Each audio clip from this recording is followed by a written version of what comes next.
স্বাগত জানাচ্ছি আমাদের সকল দর্শক বন্ধুদের আপনাদেরই প্রিয় ডিজিটাল বাংলা সংবাদ চ্যানেল রোজ বাংলার পর্দায়। দেখে নেব আজকের বিশেষ বিশেষ সংবাদগুলি। জুড়ে থাকুন শেষ পর্যন্ত। প্রিয় চ্যানেল রোজ বাংলার পর্দায় নতুন যারা এসেছেন চ্যানেলটিকে সাবস্ক্রাইব করে পাশে থাকবেন। প্রধানমন্ত্রী নরেন্দ্র মোদীর দূত হিসেবে পাকিস্তানে যাচ্ছেন ভারতের বিদেশমন্ত্রী এস জয়শঙ্কর।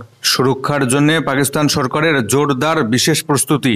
রাজধানীকে দুর্গে পরিণত করছে পাকিস্তান আগামী 15 এবং 16 অক্টোবর প্রথমবারের মতো সাংহাই কোঅপারেশন অর্গানাইজেশন অর্থাৎ SCO শীর্ষ সম্মেলনের আয়োজন করতে চলেছে।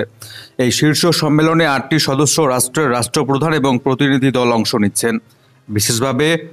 বিশেষভাবে ভারতের বিদেশমন্ত্রী এস জয়শঙ্কর এই বৈঠকে অংশ নিতে পাকিস্তান যাচ্ছেন, যা এক দশকের মধ্যে কোনো ভারতীয় বিদেশমন্ত্রীর প্রথম পাকিস্তান সফর হতে চলেছে। তাই সুরক্ষার জন্য পাকিস্তান সরকারের শুরু হয়েছে বিশেষ প্রস্তুতি। পাকিস্তান সরকার এই গুরুত্বপূর্ণ আয়োজনের জন্য দেশের নিরাপত্তার কঠোর ব্যবস্থা গ্রহণ করছে। আইন শৃঙ্খলা বজায় রাখার জন্য পাকিস্তানি সেনাবাহিনীকে ইতিমধ্যে মোতায়েন করা শুরু হয়েছে। পাকিস্তান সেনাবাহিনীর পাশাপাশি আধা সামরিক বাহিনী, রেঞ্জার্স এবং ফ্রন্টিয়ার কোর কর্মীদের ইসলামাবাদ এবং অন্যান্য গুরুত্বপূর্ণ স্থানে মোতায়েন করছে পাকিস্তান। এই শীর্ষ সম্মেলনের সময় ইসলামাবাদে সুরক্ষা ব্যবস্থা আরও শক্তিশালী করবার জন্য প্রধান সরকারি ভবন এবং রেড জোনে নিরাপত্তা দেখভাল করবে সেনাবাহিনী। পাকিস্তানের স্বরাষ্ট্রমন্ত্রী মহসিন নকভি জানিয়েছেন, নিরাপত্তা ব্যবস্থা নিয়ে সরকার একটি প্রকৃত পরিকল্পনা ইতিমধ্যে গ্রহণ করেছে। ইতিমধ্যে ভারত ঘোষণা করেছে যে ভারতের বিদেশমন্ত্রী এস জয়শঙ্কর নরেন্দ্র মোদীর দূত হিসাবে SCO শীর্ষ সম্মেলনে ভারতীয় প্রতিনিধি দলের নেতৃত্ব দিচ্ছেন। তবে এস জয়শঙ্কর কোনো পাকিস্তান নেতার সঙ্গে আলাদা করে কোনো একান্ত বৈঠক করবেন কিনা সেটা এখনো স্পষ্ট নয়। প্রসঙ্গত আপনাদেরকে জানিয়ে রাখি, 2001 সালে প্রতিষ্ঠিত SCOর উদ্দেশ্য হলো আঞ্চলিক রাজনৈতিক, অর্থনৈতিক এবং নিরাপত্তা সহযোগিতা বৃদ্ধি করা পরস্পর দেশগুলির মধ্যে। আজ হরিয়ানা এবং জম্মু কাশ্মীরের নির্বাচনের ফলাফল প্রকাশিত হচ্ছে। চরম আশঙ্কায় নরেন্দ্র মোদী। আজ অগ্নি পরীক্ষা নরেন্দ্র মোদী, রাহুল গান্ধীর। অগ্নি পরীক্ষা এক্সিট পোলেরও। মাত্র 3 মাস আগে 400 পারের মহাপ্রচার ধূলিসাৎ হয়েছে বিজেপির। জোটের ভরসায় নরেন্দ্র মোদী চালাচ্ছেন তৃতীয় সরকার। তার রথের 2 প্রধান চাকা চন্দ্রনাথ নাইডু এবং নীতিশ কুমার। লোকসভা ভোটের ফলাফল যে নিছক ব্যতিক্রম, এই বার্তা দিতে পারে হরিয়ানা এবং জম্মু কাশ্মীরের সদ্য সমাপ্ত বিধানসভা নির্বাচনের ফলাফল। আজ মঙ্গলবার সেই ফল প্রকাশ, কিন্তু এক্সিট পোল অনুযায়ী বিজেপির বিপর্যয় ঘটছে বিধানসভা ভোটেও হরিয়ানা এবং জম্মু কাশ্মীরে। যদি আজ সত্যি সেই পূর্বাভাস মিলে যায়, তাহলে নরেন্দ্র মোদীর রাজনৈতিক কেরিয়ারের সব থেকে অন্ধকার সময় এগিয়ে আসবে আজকেই। কারণ এই ফলাফল প্রভাব ফেলবে আগামী মাসের মহারাষ্ট্র এবং ঝাড়খণ্ডের নির্বাচনে। সেখানেও যদি নিরাশার পুনরাবৃত্তি হয়, তাহলে তৃতীয় NDA সরকার শুরুর বছরেই নরেন্দ্র মোদী যুগ শেষের বাজনাটা বেজে উঠবে। হরিয়ানা এবং জম্মু কাশ্মীর 2 রাজ্যেই মোট আসন 90টি। সংখ্যা গরিষ্ঠতার জন্য পেতে হবে 46টি আসন। এক্সিট পোলের আভাস অনুযায়ী জম্মু কাশ্মীরের সম্ভাবনা ত্রিশঙ্কুর। হরিয়ানায় এগিয়ে রয়েছে কংগ্রেস। 2 রাজ্যে কংগ্রেস জোট জয়ী হওয়ার অর্থ রাহুল গান্ধীর নেতৃত্ব আরও চরম শক্তিশালী হবে। আর দেশে যে হাত শিবিরের পক্ষে জোরদার হাওয়া এসেছে তাও প্রমাণ করবে। এক্সিট পোল 3 মাস আগে 400 পার হওয়ার পূর্বাভাসে ব্যর্থ হয়েছে নরেন্দ্র মোদী বিজেপি। এবার সফল হতে হবে বিজেপিকে। আজ 2 রাজ্যে বিজেপি পরাজিত হলে আবারও কিছুটা জমি ফিরে পাবে কংগ্রেস। আবার যদি এবারের এক্সিট পোলকে ভুল প্রমাণ করে আশাতীত জয় পায় বিজেপি, তাহলে নরেন্দ্র মোদী আবার জমি ফিরে পাবেন। মহারাষ্ট্র, ঝাড়খণ্ড, দিল্লি, বিহারে নতুন মনোবল নিয়ে নির্বাচনে ঝাঁপাতে সক্ষম হবে বিজেপি। সেটা না হলে প্রমাণ হবে ভারতের বিজেপির ব্যাকফুটে যাওয়ার সূত্রপাত হয়ে গিয়েছে 2024 সালেই। সেক্ষেত্রে ওয়ান নেশন ওয়ান ইলেকশন, অভিন্ন দেওয়ানি বিধি সবকিছুই থমকে যাবে পুরোদমে। অপরদিকে বীরভূমের কয়লা খনিতে ভয়াবহ বিস্ফোরণ। মৃতদের পরিবার পিছু 32 লক্ষ টাকা সরকারি চাকুরি দেবার ঘোষণা পশ্চিমবঙ্গ রাজ্য সরকারের। বীরভূমের বিস্ফোরণে মৃতদের পরিবার পিছু আর্থিক সাহায্য ঘোষণা রাজ্যের। সোমবার সাংবাদিক বৈঠক থেকে মুখ্য সচিব মনোজ পন্ত জানিয়ে দিয়েছেন, মৃতদের পরিবার পিছু 32 লক্ষ টাকা আর্থিক সাহায্য করা হবে। এর পাশাপাশি পরিবারের একজনকে দেওয়া হবে সরকারি চাকুরি।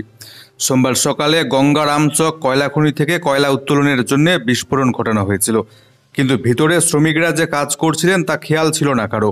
আর সেই অসাবধানতা থেকে শ্রমিকরা চাপা পড়ে যায়। পরে 5 জন শ্রমিকের দেহ উদ্ধার হয় সেখান থেকে। পরে আরও 2 জনকে মৃত অবস্থায় উদ্ধার করা হয়। মোট 7 জনের মৃত্যু হয়। ঘটনাকে কেন্দ্র করে এলাকায় ব্যাপক উত্তেজনা ছড়িয়ে পড়ে।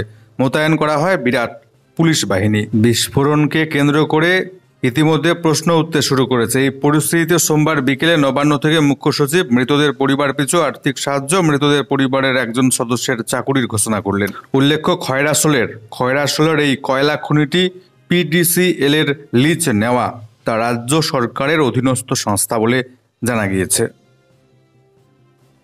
রাজ্যের প্রাক্তন শিক্ষামন্ত্রী পার্থ চট্টোপাধ্যায়ের জামিনের আবেদনের শুনানি শেষ, রায়দান বর্তমানে স্থগিত।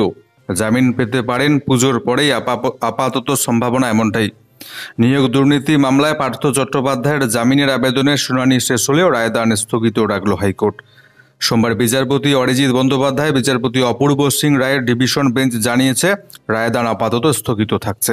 এই মামলার রায়দান পুজোর পর হতে চলেছে বলে মনে করা হচ্ছে। ফলে এই নিয়ে টানা 3 বছর দুর্গাপুজোয় জেলের ভেতরেই কাটছে প্রাক্তন শিক্ষামন্ত্রী পার্থ চট্টোপাধ্যায়ের। নিয়োগ দুর্নীতি মামলায় পার্থ চট্টোপাধ্যায় ছাড়াও গ্রেপ্তার করা হয় সুবীরেশ ভট্টাচার্য, কল্যাণময় গঙ্গোপাধ্যায় সহ শিক্ষা দপ্তরের একাধিক আধিকারিককে। সোমবার তাদের জামিন মামলার শুনানি ছিল হাইকোর্টে। সেই শুনানি শেষেও রায়দান স্থগিত রাখা হয়েছে। নভেম্বরের প্রথম দিকে সবকটি মামলা রায়দান হতে চলেছে বলে জানা যাচ্ছে। অনেকেই মনে করছেন পুজোর পরেই রাজ্যের প্রাক্তন শিক্ষামন্ত্রী পার্থ চট্টোপাধ্যায়ের জামিন মঞ্জুর হতে পারে। এবার রাজ্যের বেসরকারি স্কুলগুলিতে বাংলা আবশ্যিক করায় উদ্যোগী হচ্ছে রাজ্য সরকার। বাংলা ধ্রুপদী ভাষার স্বীকৃতি পেয়েছে কেন্দ্রীয় সরকারের কাছ থেকে। এবার রাজ্যের বেসরকারি স্কুলগুলিতে বাংলা ভাষা বাধ্যতামূলক করার উদ্যোগ নিচ্ছে শিক্ষা দপ্তর। সোমবার শিক্ষামন্ত্রী ব্রাত্য বসু এই উদ্যোগের কথা স্বীকার করে জানিয়েছেন সমস্ত বোর্ড স্কুল কর্তৃপক্ষের সঙ্গে এ বিষয়ে আলোচনা করা হচ্ছে। প্রসঙ্গত, এর আগেও রাজ্যের স্কুলগুলিতে বাংলা বাধ্যতামূলক করার উদ্যোগ নেওয়া হয়েছিল। শেষ পর্যন্ত তা অবশ্য আবেদনের স্তরেই থমকে যায়।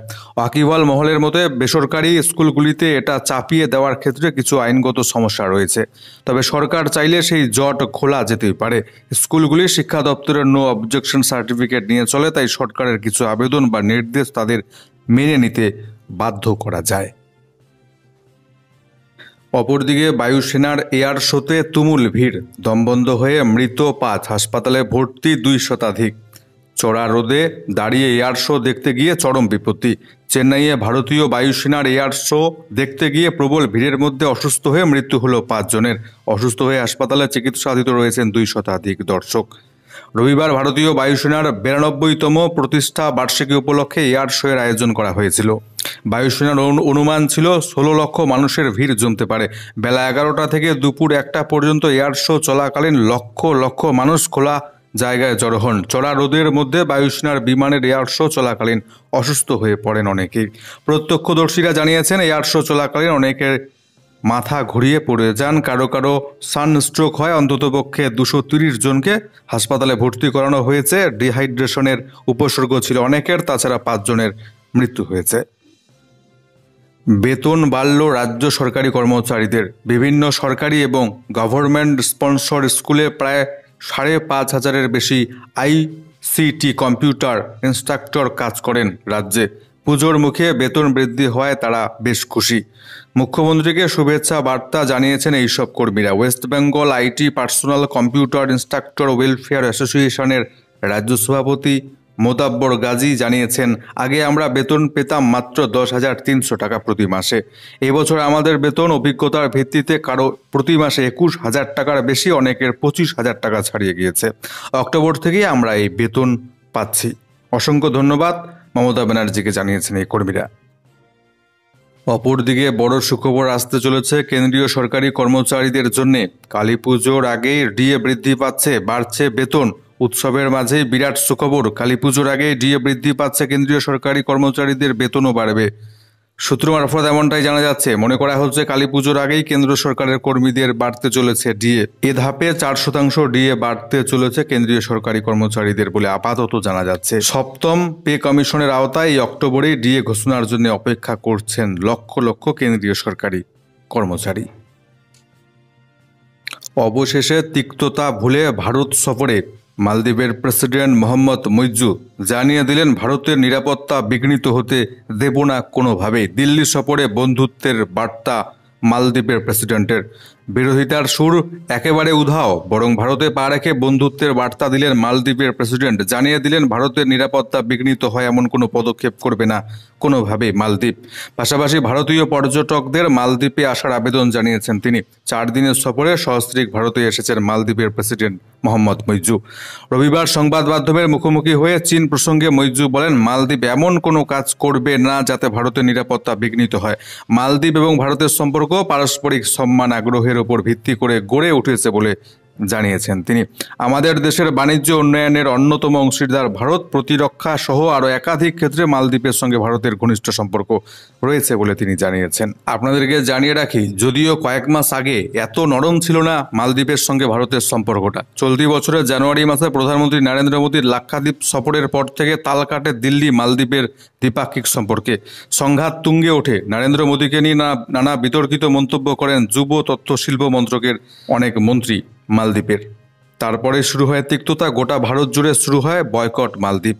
এই পরিস্থিতিতে চাপ বাড়তে থাকে মালদ্বীপের ওপর। শুধু তাই নয়, মাঝে মালদ্বীপ থেকে ভারতীয় সেনা সরিয়ে নেওয়ার জন্য বলেছিল মালদ্বীপ সরকার। অবশেষে দুই দেশের মধ্যে সম্পর্ক তিক্ততা আবারও ভুলে দুই দেশের আবারও বন্ধুত্বের সম্পর্কে জড়ালো। জমির বদলে রেলে চাকুরি। জমির বদলে রেলে চাকরির মামলায় আদালতে হাজিরা। 1 লাখ টাকার বন্ডে জামিন পেলেন লালু প্রসাদ যাদব এবং তেজস্বী যাদব। জমির বদলে রেলে চাকরির অভিযোগ সংক্রান্ত মামলায় এবার জামিন পেলেন আরজেডি প্রধান তথা বিহারের প্রাক্তন মুখ্যমন্ত্রী লালু প্রসাদ যাদব। ওই একই মামলায় লালু পুত্র তেজস্বী যাদব, তেজপ্রতাপ যাদবকেও জামিন দিল আদালত। দিল্লির রাউস অ্যাভিনিউ আদালতের বিচারক বিশাল গগনে সোমবার প্রত্যেক অভিযুক্তকে 1 লক্ষ টাকার ব্যক্তিগত বন্ডে জামিন মঞ্জুর করেছেন। আগামী 25 অক্টোবর এই মামলার পরবর্তী শুনানি রয়েছে। প্রসঙ্গত, জমির বদলে চাকুরির মামলায় সিবিআই এর তদন্তে তাদের কাউকে গ্রেপ্তার করা হয়নি। তবে তাদের বিরুদ্ধে জমা পড়া অতিরিক্ত চার্জশিট পর্যালোচনা করে বিচারক তাদের আদালতে হাজিরা দেবার নির্দেশ দিয়েছিলেন। সেই মতো সোমবার দিল্লির আদালতে হাজিরা দেন লালু প্রসাদ যাদব, তার 2 পুত্র তেজস্বী যাদব এবং তেজপ্রতাপ যাদব। পুজোর মাঝেই রেশন কার্ডের আবেদনের নিয়মে বড় বদল। রেশন কার্ডের আবেদনে এবার আধার কার্ড অবশ্যই বাধ্যতামূলক। আধার কার্ড না থাকলে রেশন কার্ড আর নতুন করে তৈরি করতে পারবেন না। রেশন কার্ডের জন্য আবেদন করতে আধার কার্ডের প্রতিলিপি বা জেরক্স জমা দেওয়া এবার থেকে বাধ্যতামূলক করল খাদ্য দপ্তর। তবে 5 বছরের কম শিশুদের ক্ষেত্রে ওই জন্মের সার্টিফিকেট দিলেই চলবে। রেশন কার্ড তৈরির ক্ষেত্রে আরও স্বচ্ছতা আনতে ব্যবস্থা করা হলো। খাদ্য দপ্তরের পরিসংখ্যান অনুযায়ী এখনো পর্যন্ত 98.49% রেশন গ্রাহকের আধার নম্বর যুক্ত রয়েছে রেশন কার্ডের সঙ্গে। আবার একই আধার নম্বরের সঙ্গে একাধিক রেশন কার্ডের যোগ থাকার তথ্য পাওয়া গিয়েছে। সেক্ষেত্রে এই ধরনের আধার কার্ড চিহ্নিত করে তা ব্লক করার নির্দেশ দিয়েছে খাদ্য দপ্তর। 5 বছরের কম বয়সী শিশু ছাড়া সমস্ত রেশন গ্রাহকের আধার নম্বর যাতে যোগ করা হয় রেশন কার্ডের সঙ্গে তা নিশ্চিত করতে চাইছে খাদ্য দপ্তর। রেশন গ্রাহকদের আধার নম্বর যোগ হলেও বহু রেশন কার্ডধারীর অনলাইনে যাচাই করার প্রক্রিয়া অর্থাৎ কেওয়াইসি এখনও বাকি রয়েছে বলে খাদ্য দপ্তর সূত্রে জানা গিয়েছে। এখনও পর্যন্ত 80% কিছু কম গ্রাহকের কেওয়াইসি প্রক্রিয়া সম্পন্ন হয়েছে। যাদের এই প্রক্রিয়া সম্পন্ন হয়নি তারা এখনও খাদ্য সামগ্রী পাচ্ছেন, কারণ পরিবারের একজন সদস্যের কেওয়াইসি করা থাকলে তিনি রেশন দোকানে গিয়ে বা দুয়ারে রেশন ব্যবস্থার মাধ্যমে অনলাইন ব্যবস্থায় তার আধার নম্বর যাচাই করে পরিবারের সবার জন্য খাদ্য সংগ্রহ করতে পারেন এখনও পর্যন্ত। এই পরিস্থিতির পরিবর্তন করে সমস্ত গ্রাহকের কেওয়াইসি প্রক্রিয়া সম্পন্ন করার ওপর জোর দিচ্ছে খাদ্য দপ্তর। সাম্প্রতিক পর্যালোচনা বৈঠকের কার্য বিবরণীতে উল্লেখ করা হয়েছে যে গ্রাহকরা এখনও কেওয়াইসি করেননি পুজো শেষ হলেই তাদের মোবাইল নম্বরে মেসেজ পাঠিয়ে ওই প্রক্রিয়া অবিলম্বে করে নিতে বলা হবে। এটা না করলে পুজোর পরে রেশন কার্ড তাদের নিষ্ক্রিয় করে দেওয়া হবে বলে জানিয়ে দেওয়া হয়েছে খাদ্য দপ্তরের তরফ থেকে। আপনারা নিজের এলাকার রেশন ডিলারের কাছে গিয়ে তার রিপোর্ট যন্ত্রের মাধ্যমে এই কাজ করতে পারবেন, কিংবা খাদ্য দপ্তরের স্থানীয় অফিস বাংলা সহায়তা কেন্দ্র বিএসকেতে গিয়ে এই কাজ করতে পারবেন। পুজোর কটা দিন উত্তরবঙ্গ থেকে শুরু করে দক্ষিণবঙ্গ কেমন থাকবে আবহাওয়া? কোথাও কি ভারী বৃষ্টিপাতের সম্ভাবনা রয়েছে? বিস্তারিত ওয়েদার রিপোর্টটি জেনে নিচ্ছি। চলতি সপ্তাহে পুজোর দিনগুলিতে রাজ্যের কোনো জেলাতেই ভারী কিংবা অতি ভারী বৃষ্টির কোনো সম্ভাবনা নেই সোমবার জানিয়ে দিয়েছে আবহাওয়া দপ্তর। উত্তর এবং দক্ষিণবঙ্গে কোথাও কোথাও হালকা থেকে মাঝারি মাত্রায় বিক্ষিপ্ত বৃষ্টির পূর্বাভাস দিয়েছে আলিপুর আবহাওয়া অফিস। দক্ষিণবঙ্গে 10ই অক্টোবর সপ্তমী পর্যন্ত সব জেলাতেই কোনো কোনো জায়গায় হালকা তার পাশাপাশি মাঝারি বৃষ্টি হতে পারে। 11 থেকে 13 অক্টোবর পর্যন্ত শুধু হালকা মাত্রার বৃষ্টির পূর্বাভাস দেওয়া হয়েছে। 13 এপ্রিল রবিবার পুজো পর্বের শেষ দিন কলকাতা এবং 2 চব্বিশ পরগনা, 2 মেদিনীপুর, হাওড়া, হুগলি জেলাতে শুধু হালকা থেকে খুব হালকা বৃষ্টি হতে পারে। পুজো পর্বের সব দিনেই উত্তরবঙ্গের কোথাও কোথাও হালকা থেকে মাঝারি মাত্রার বৃষ্টি হতে পারে। উত্তরবঙ্গ সংলগ্ন দক্ষিণবঙ্গের উপর যে ঘূর্ণাবর্ত, রাজ্যের উপর বিস্তৃত যে নিম্নচাপ অক্ষরেখাটির জন্য কয়েকদিন ধরে বৃষ্টির মাত্রা বেড়েছিল, সেটি সোমবার দুর্বল হয়ে পড়েছে। রাজ্যে বৃষ্টির মাত্রা বাড়তে পারে এমন কোনো নিম্নচাপ চলতি সপ্তাহে তৈরি হওয়ার সম্ভাবনা নেই। কেন্দ্রীয় আবহাওয়া দপ্তর জানিয়ে দিয়েছে, দেশের দক্ষিণ অংশের কয়েকটি রাজ্য ছাড়া অন্য কোথাও চলতি সপ্তাহে বেশি মাত্রার বৃষ্টি হবে না। ফলে আপাতত পুজোর কটা দিন ভারী অতি ভারী বৃষ্টিপাতের সম্ভাবনা নেই। যেটুকু বৃষ্টি হবে সেটাও সামান্য পরিমাণ হালকা থেকে কিছু কিছু জায়গায় সামান্য মাঝারি বৃষ্টিপাত।